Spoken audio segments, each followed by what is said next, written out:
Hello friends, good morning. কেমন আছো তোমরা সবাই? আমি ববিতা, আমার ববিতাজির মিনি ব্লগে তোমাদের স্বাগত জানিয়ে শুরু করলাম আজকের ভিডিও। তো কেমন আছো তোমরা সবাই? আমি কিন্তু খুবই ভালো আছি। আর দেখতে পাচ্ছ আমি এখানে সকাল সকাল শাক ভাজছি, শাক ভাজতে বসে পড়েছি।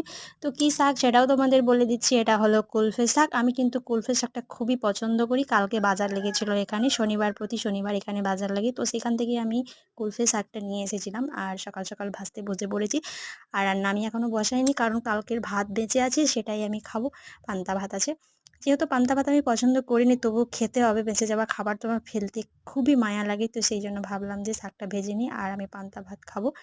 তো আমার ছেলেও আজকে সকাল সকাল বলছিল মা আমার খিদে পেয়ে গেছে, তো সেই জন্য ওর জন্য চালের গুঁড়ি ছিল, তো সেটাতে মানে সেটা দিয়ে আমি ছিলকা বানিয়ে দিয়েছি, ও খেয়ে নিয়েছে। আর আমি খাবো পান্তা ভাত। আমার ছেলেও কিন্তু পান্তা ভাত খেয়েছে, না বারণ করছিলাম, কারণ ওকে তো দেওয়াই যাবে না, ওর শরীরটা তো খুবই অসুস্থ, তো সেই জন্য ওকে পান্তা ভাত দিইনি, কিন্তু খুবই জিদ করছিল, ওই জন্য দিতে হলো, দিয়ে দিয়েছি। আর দেখো শাক ভাজার পরে এখানে আমি ভাতটা বসিয়ে দিয়েছি, আর চারিদিকে সামান যেন অগোছালো হয়ে পড়ে আছে।